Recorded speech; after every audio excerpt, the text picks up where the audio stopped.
Our next speaker is Craig Foster. Craig earned an MA and an MLIS at Brigham Young University. He's also an accredited genealogist and worked as a research consultant at the Family History Library in Salt Lake City for over 30 years, before retiring in December 2021.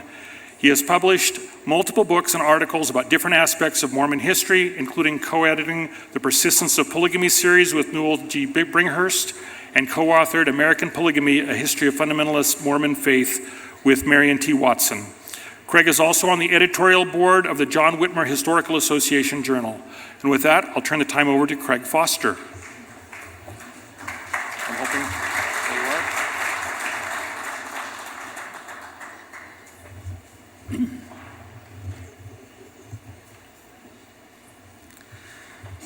there you are. In 2003, John Krakauer's Under the Banner of Heaven, A Story of Violent Faith, was published.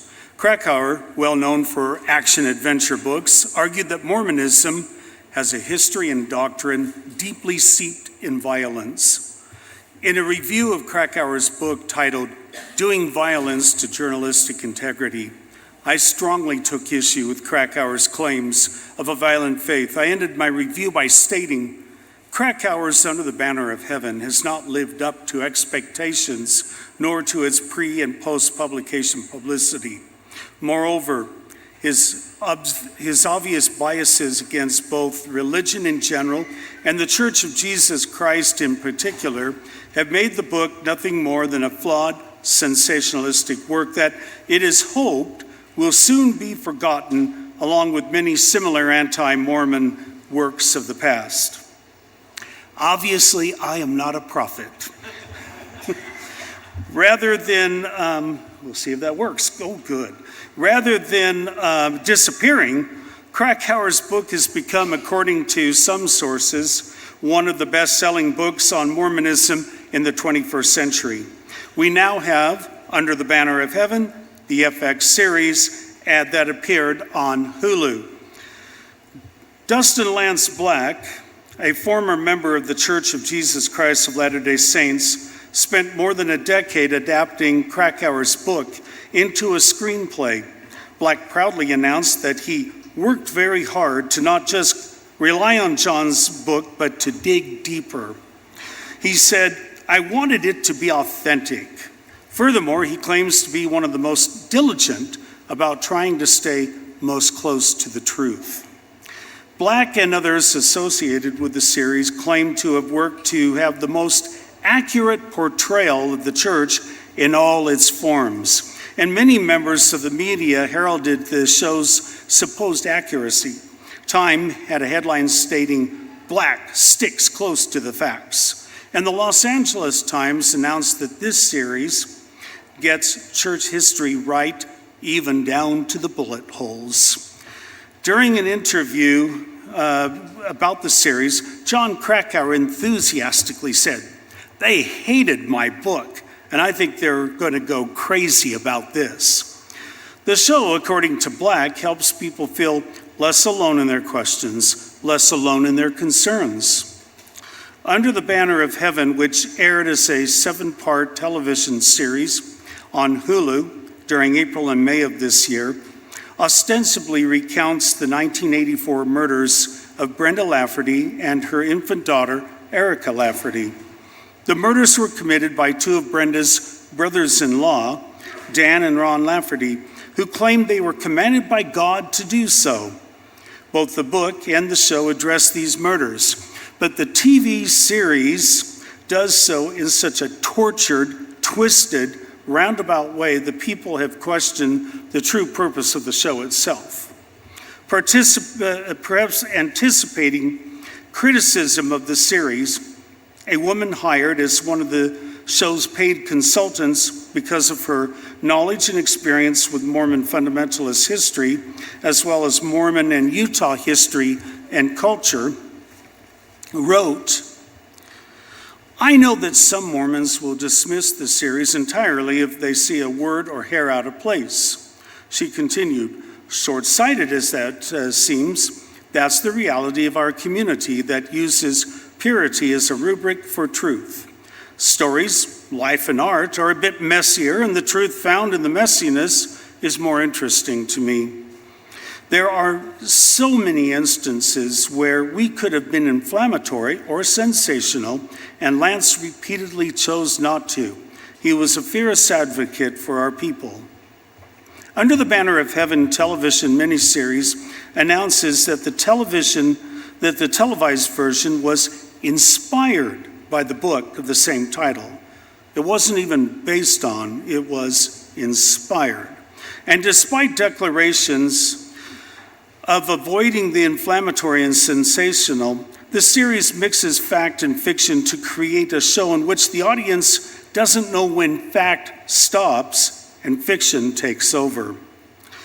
This shouldn't be surprising given Dustin Lance Black has said, a writer defines their style by how far they can bend history before it snaps. In the case of Under the Banner of Heaven, there was a lot of bending history. In the process, the series gets a lot wrong. We will take a look at just a few examples out of many that Under the Banner of Heaven gets wrong. We'll start first with stereotyping. As one reviewer noted, the series depicts Mormons as bizarre, one-dimensional puppets, conversing in dialogue as foreign to members of the faith as to outsiders.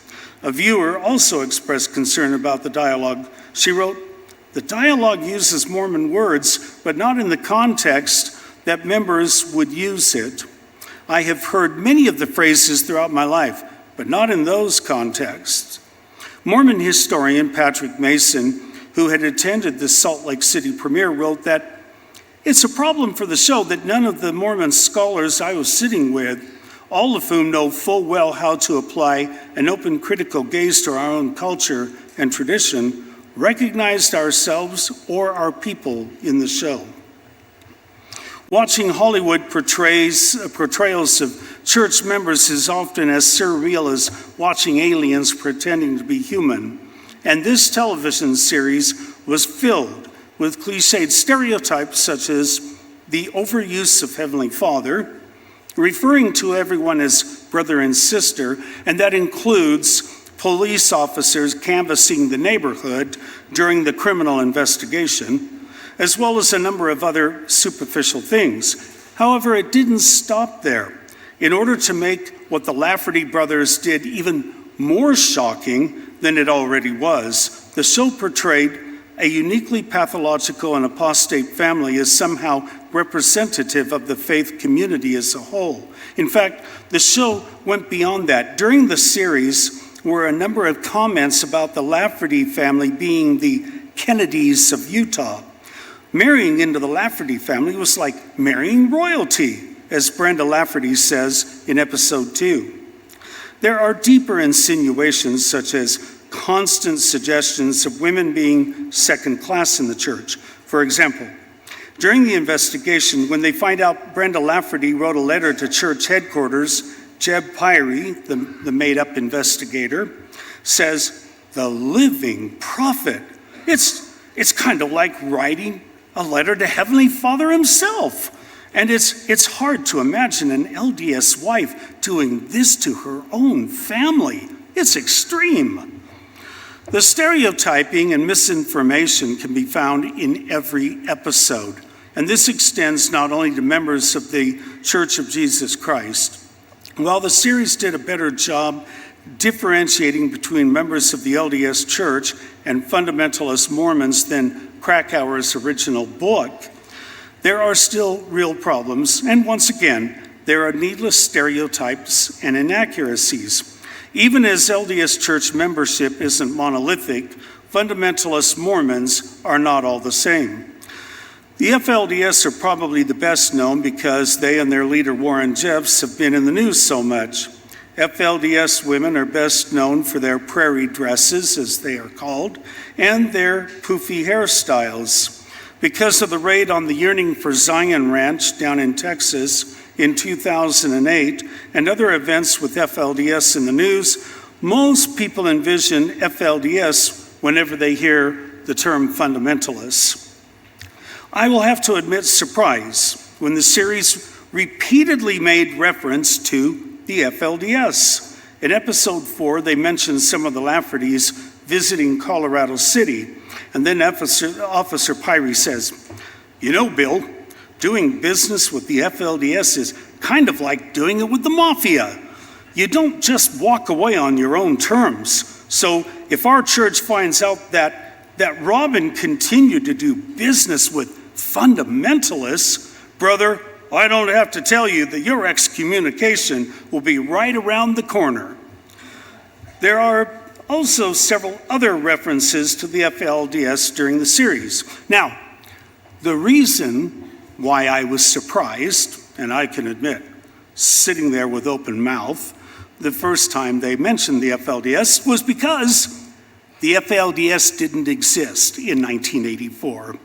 While there was certainly what was known as the Johnson Group, named for their leader Leroy S. Johnson, or Short Creek Group, as they were also known, named for Short Creek, now Hilldale, Utah, and Colorado City, Arizona, the Fundamentalist Church of Jesus Christ of Latter-day Saints wasn't created until later, 1991, in fact.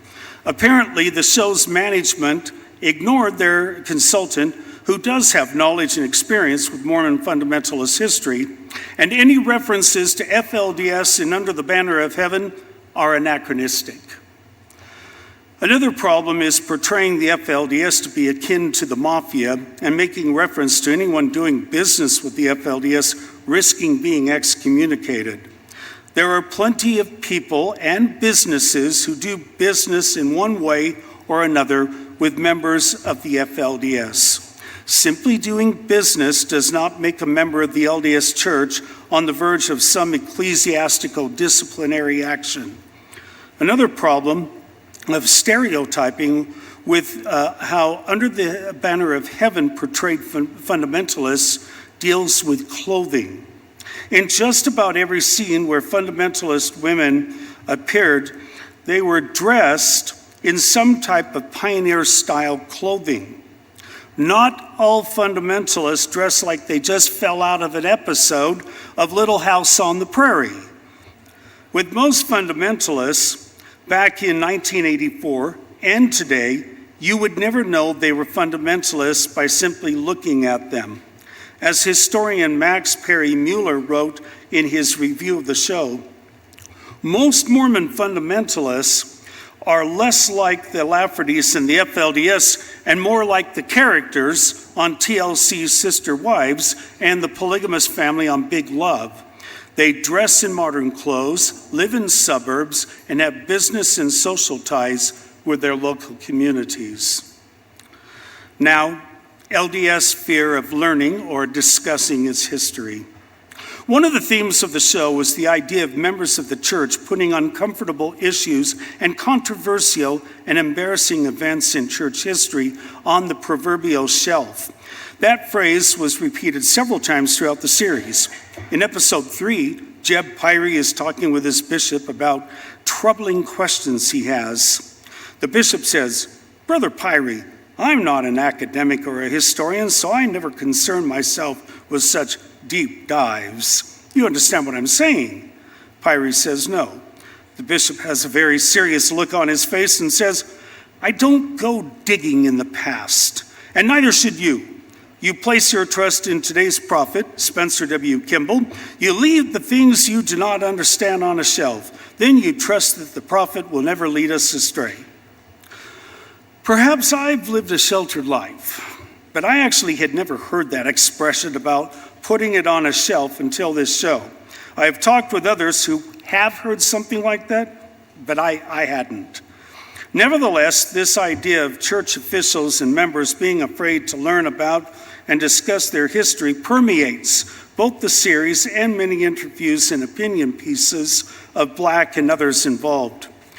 The LDS Church I grew up in encourages members not to dig into the past, to doubt one's doubts, to put your questions on a shelf, according to Dustin Black. Black said Krakauer's book, Under the Banner of Heaven, was a revelation. I was sometimes angry that so much about my own faith had been withheld from me, but I was also heartened I wasn't insane, that my doubts were legitimate. Black admitted he considers the series a challenge to the dominant narrative church members are taught. You can nitpick, but it doesn't make the problems go away. Until Mormons show the courage to look into their own shadows, the church will not improve. And this attitude is reflected throughout the series. For example, in episode 4, Alan tells Pyrie that he grew frustrated with the fact that so much of our history seems to have been purposefully removed from every library in Utah, including BYU's.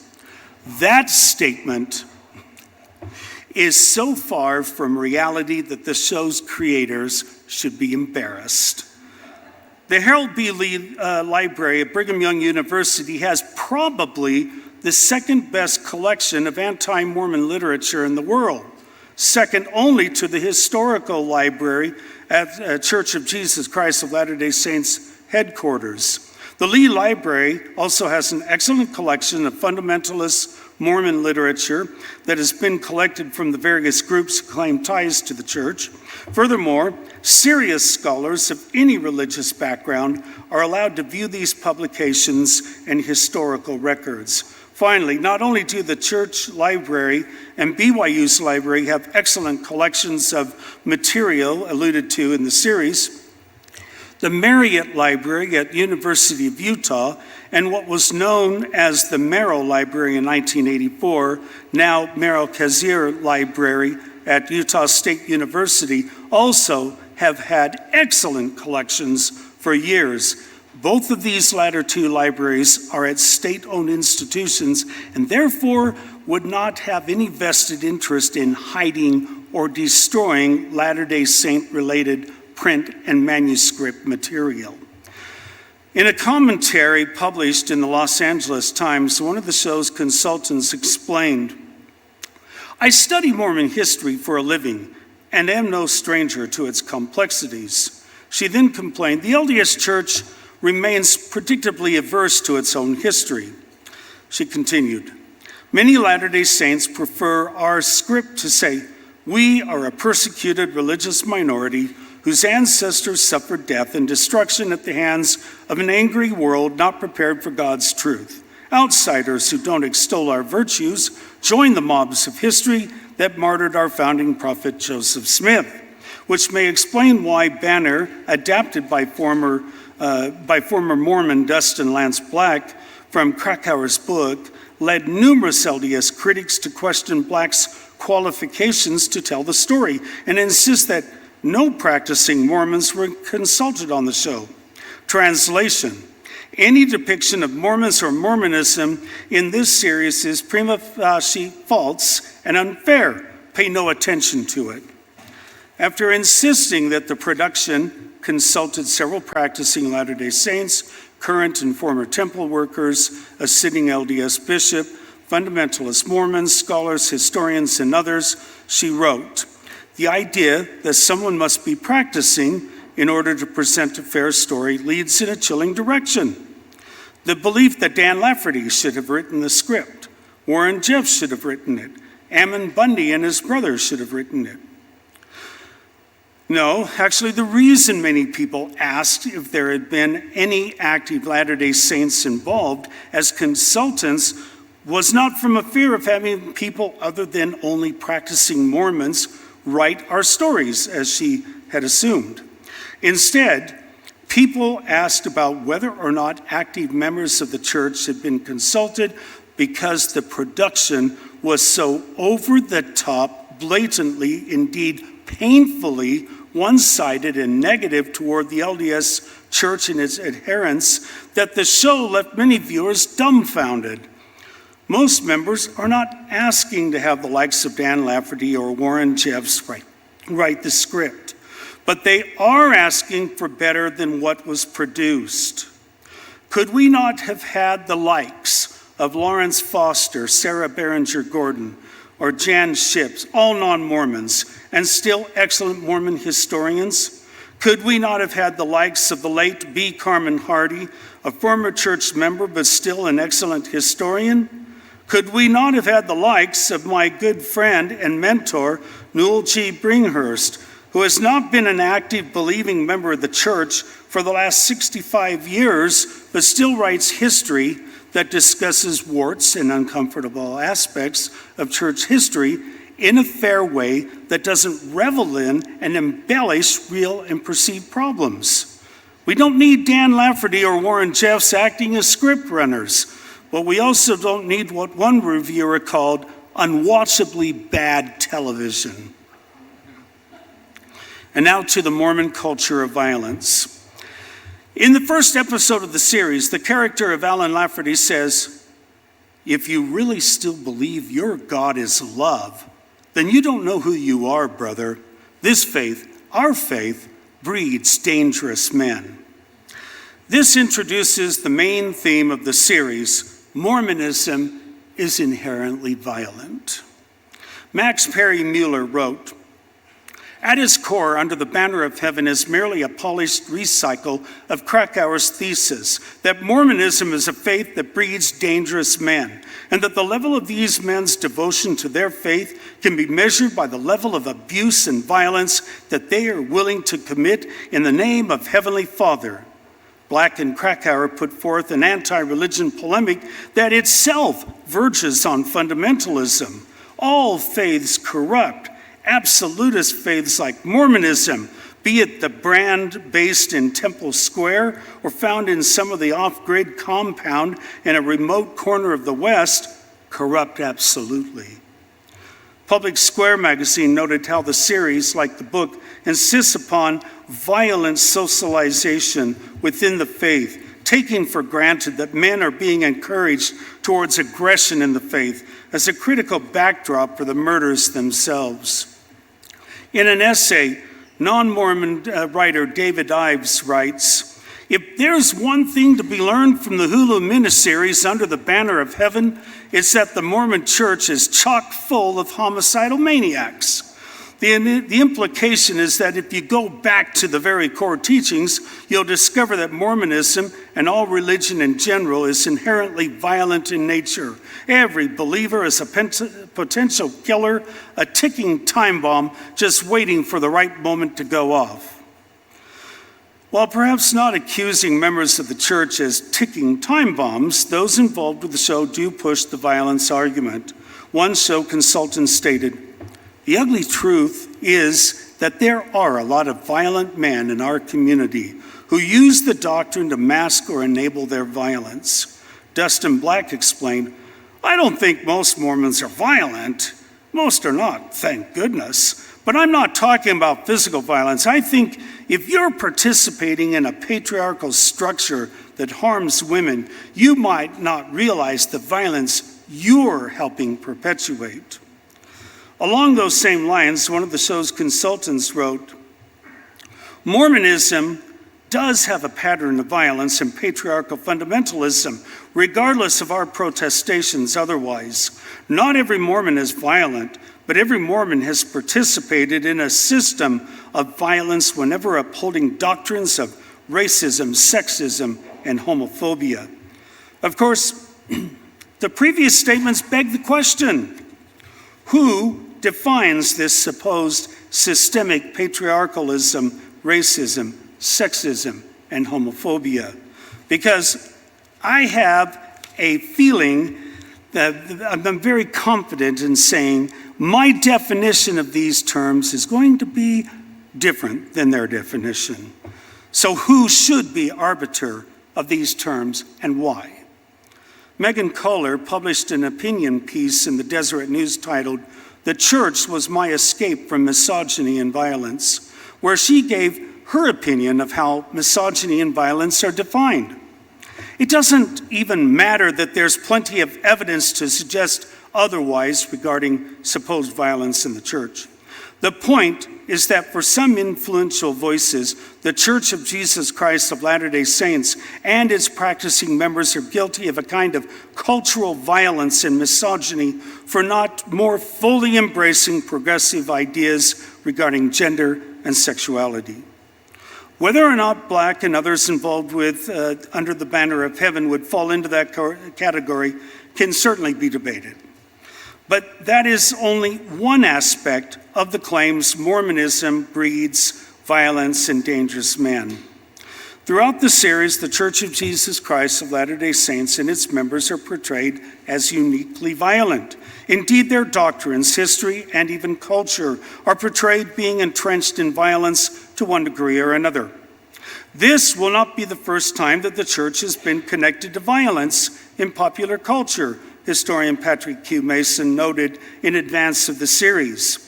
The biggest problem with Under the Banner of Heaven in book form, and what will probably be the case in television form as well, is that it confuses the exception for the norm. While there is certainly a history of violence among early Latter-day Saints, Mason notes, it would be convenient in a way to say that the Church of Jesus Christ of Latter-day Saints is uniquely violent. Unfortunately, it is not.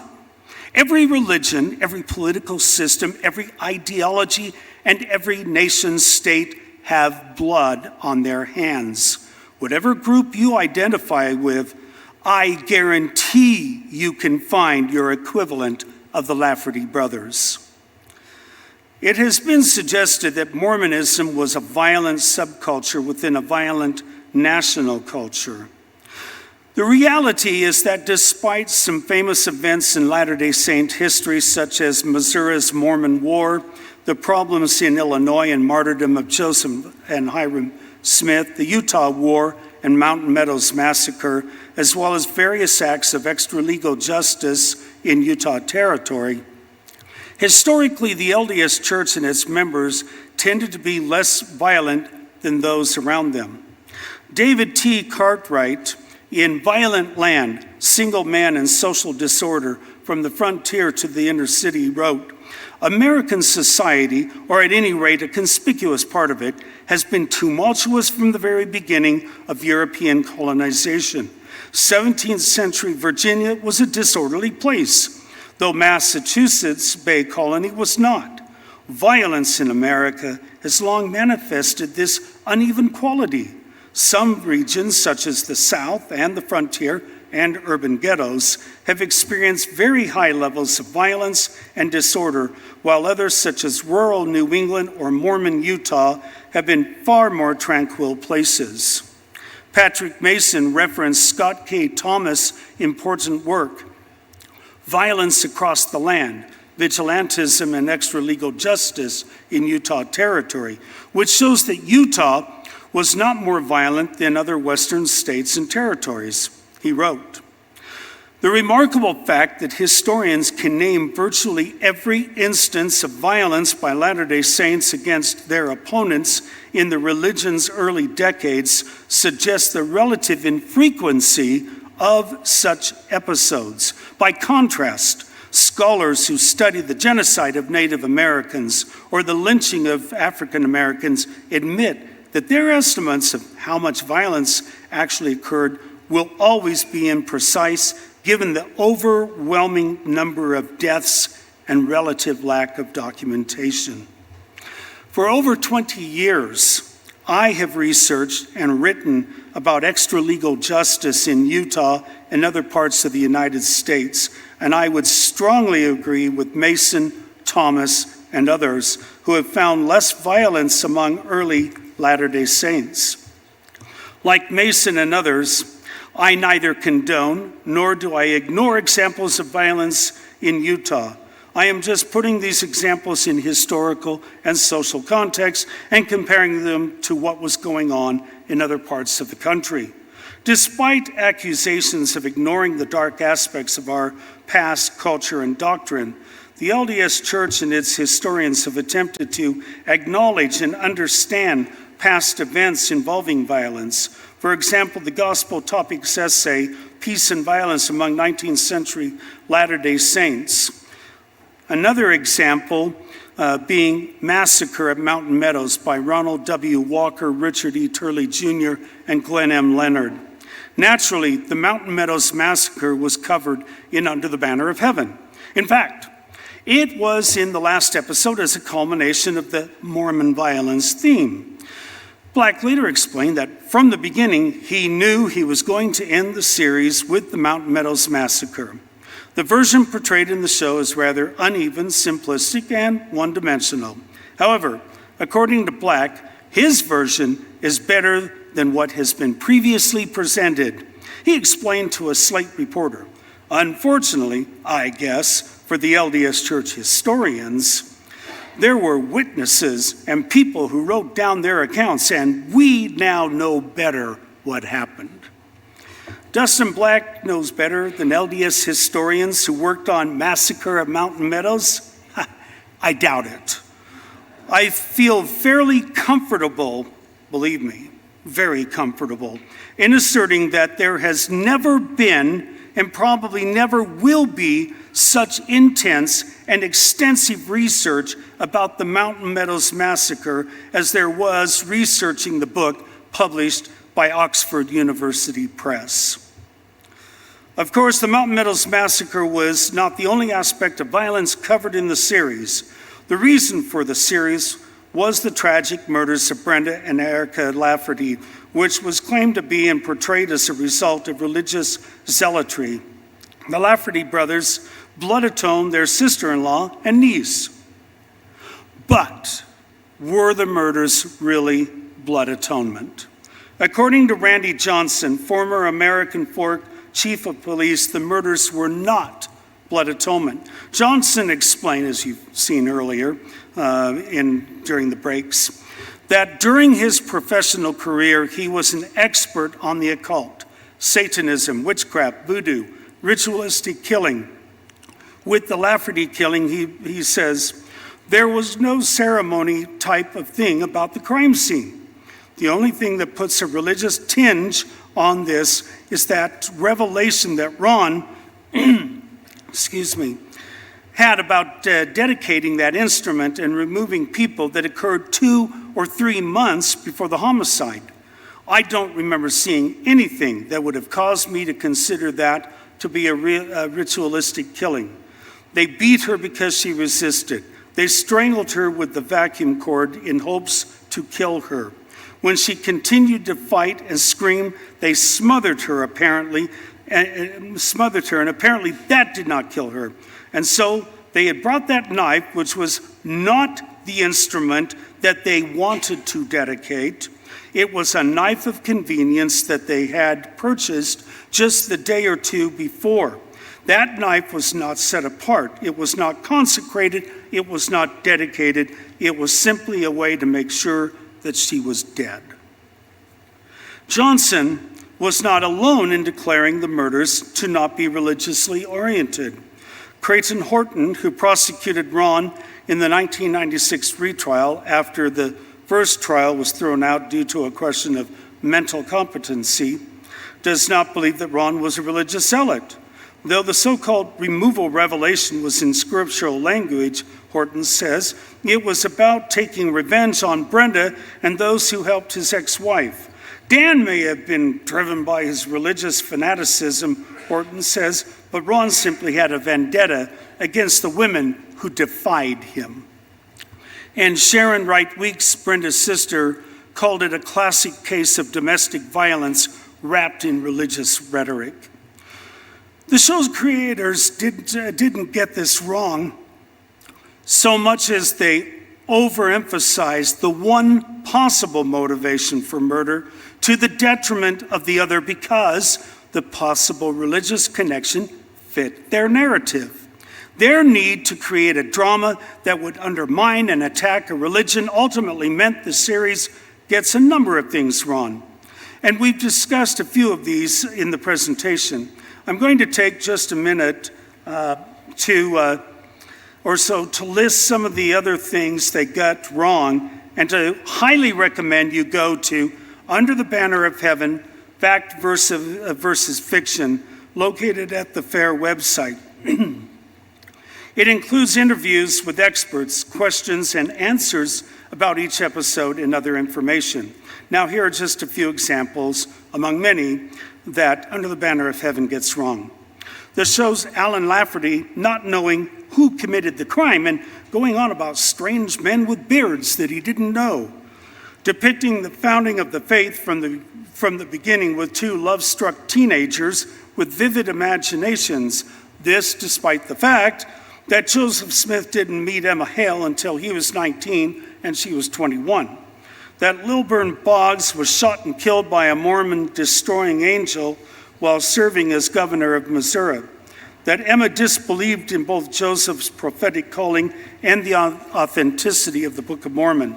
That Emma acted as sole scribe while Joseph dictated every word of the Book of Mormon. That members of the Church of Jesus Christ of Latter-day Saints consider writing the president of the church as being like writing to God. That Emma Smith aligned herself with the Nauvoo expositor. That Brigham Young conspired to have Joseph Smith killed so he could take over the church. That Brigham Young lied to the early saints to convince them to leave the United States territory and travel west to Utah. That Brigham Young needed to leave the United States territory so that he could then marry as many wives as he wanted. That Brenda Lafferty received a blessing from general authorities of the church, appointing her to shepherd the Laffertys back to the fold. Not only Ellen, every Lafferty with their eternal salvation in her hands. That church members strive to live precisely by the example of Joseph Smith rather than Jesus Christ. That after being married in the temple, a person needs to get permission from the church in order to get a divorce. That upon arriving in the Salt Lake Valley, Brigham Young said, "It is enough. From this valley we will never run, and if they attempt to throw us over again, in the name of God we will lift the sword and slay them." The list could go on for quite a while. Unfortunately, as Barbara Jones Brown, former executive director of the Mormon History Association, said, "My concern is I think a lot of people will see Under the Banner of Heaven and see it as actual history when it has the contours of history, but there's a lot of departures from actual history." And I've seen comments all over social media by people not understanding fact versus fiction. So, in conclusion, John Krakauer described the show as subtle and nuanced, and warned the church will smear the show and paint it as something it's not. Dustin Black said, "If the Mormon church is unhappy with me for doing this, they have themselves to blame." Black insists he's not angry when it comes to the church, but it appears his disdain for this particular faith runs deep, as he rarely misses an opportunity to make a dig against Mormons. Making sure everyone knows where he stands regarding the church, Black said, "If you do a deep dive into any religion, but I think particularly the Mormon religion, there's only two ways to go. It is either going to become a musical comedy, or it's going to turn to terror and horror." Unfortunately, while the show was inspired by Krakauer's book, all the stories in the show take a backseat to the invented one, Jeb Pyrie questioning his own faith. Others also noted the bitter irony that a story supposedly about Brenda Lafferty actually relegates her to the background for a large portion of the series. So intent was Dustin Lance Black on producing every peccadillo, problem, and misdeed in Mormon history that the real Brenda Lafferty was lost in the story. Describing the series as absolute fiction, Brenda's sister, Sharon Wright Weeks, said, "I'm frustrated with how the show leads people. It doesn't lead people to the truth or the reality of what happened." As the staff of Public Square magazine wrote, in this telling of Brenda Lafferty's story, even misrepresented as it is, it only amounts to a secondary plot line to the real focus of the show, the contrived psychodrama of an imaginary male character. Black's approach to screenwriting seems to have been to read Krakauer's book and then ask, how can I turn this story about me? Another reviewer explained how Brenda Lafferty's life story embodied the richness and complexity of what it means to be a Mormon woman. But instead, in Under the Banner of Heaven, her death is used to once again tell the story of what it means to be a Mormon man. One of the show's consultants wrote how the Lafferty's victims Brenda Lafferty and her infant daughter Erica were victims of various aspects of Mormonism, and all are silenced if we allow only practicing Mormons to write our stories. The story, as presented in Under the Banner of Heaven, wasn't written by a practicing Mormon. But, as a reviewer rightfully lamented, by failing to center the life of Brenda Lafferty, the most faithful Latter-day Saint and the true hero of the story, the series silences her once again. Ultimately, of the numerous things Hulu's Under the Banner of Heaven gets wrong, perhaps the most bitterly painful and inexcusable was taking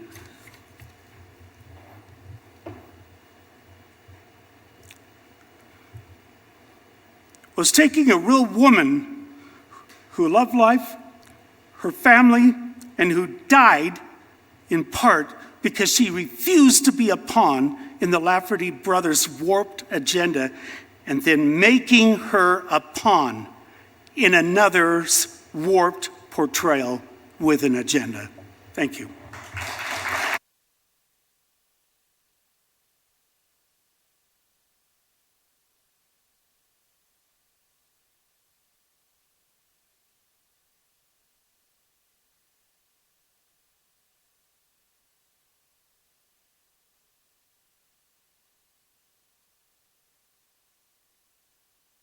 Craig. Thank you, Craig. Your microphone is to the side there. There we go. Thank you. So in the series, I remember them having a church official come down and talk to the police and then asking them to cover up a crime just like they covered up that child molestation case they had before. Right. You spoken to two of the police officers involved in the things. Did anything like that ever happen according to the police? Absolutely not. In fact, both of them made it very clear that religion did not play a part in everyday office affairs, everyday business, nor did it play a part in the investigation other than this supposed revelation, etc., which they quickly saw, as Randy Johnson said, it was not a ritualistic killing. And they recognized that very quickly. And no, the church did not contact them in any way whatsoever. So the Lafferty brothers, were they members of the Church of Jesus Christ of Latter-day Saints or the Fundamentalist Church of Jesus Christ of Latter-day Saints? So what happened was the Lafferty brothers, Ron and Dan particularly, they had been excommunicated from the church previous to this incident. And for that matter, they did belong to a group called the School of the Prophets. And it was kind of a small group that the founder of the group had gone up to Bountiful in British Columbia, had resided with the fundamentalists that would later become known as the FLDS for a short time. Then he returned to Utah and he gathered some like-minded people around him. From what I understand, it was approximately about 15 people or so. And so he never associated with any of the major fundamentalist groups. In fact, when all of this happened, they were as horrified as everyone else. And so, yes, they were quote, quote, fundamentalists, but their own brand of it. So it almost seems like the church had distanced themselves from these people. And I remember in the book, when I read the book, Krakauer said, the Mormons have to, it's like having a crazy uncle in the attic and the Mormons have to do something about it. What else could the church have done other than excommunicate? Nothing.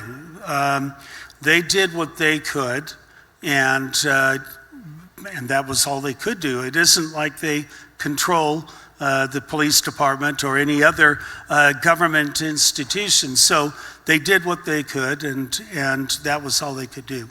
So we have a crime, no, so we have an excommunication, and then years later, we have a crime, and it's the church's fault the crime happened, according to this. It was several years later, about 2.5 to 3 years later. But, right, they can't be blamed. Can culture be blamed? Only to a slight degree, more like vengeance and insanity, etc. I think that's really what it was. So, and I'm going to say this, and I'm going to get hate mail for this, I know, but it almost seems like it would have been just as easy to make a television series saying we should be careful around former members of the church because that breeds violence. Well, you know, pretty much, and I was talking with a couple of people, and I said, okay, I hated the mixing fact and fiction. Do one or the other. Make it a documentary on Brenda Lafferty, or do what Richard Dutcher did a number of years ago with the movie Brigham City, which I actually enjoyed, and take a plot. If you want to make a social commentary, if you want to make a religious commentary, write it into the script, but you have one or the other. Don't mix it. Mixing fact and fiction is just offensive, in my opinion. I think it's interesting that I've even said for years, I think it's interesting there are not more television shows that include Latter-day Saint characters, because there are as many Latter-day Saints in the United States as there are Jews, or members of the Jewish congregations, I should say. And yet, when I watch television shows, either Latter-day Saints are not represented, or if they are represented, we're pretty much crazy. Yes. I'm going to really do Jana Reese a disservice. She writes for Religion News, but she was writing about this, and she said something along the line of that people, non-Mormons still for some reason think that Mormons are really much more exciting than they really are. Yes. Excellent point. Thank you so much for this presentation, and thank you for spending, I know you spent many, many hours looking at this, so I really appreciate it. It was painful, but I did, yes. Thank you. All right. Thank Thanks. you. Bye-bye.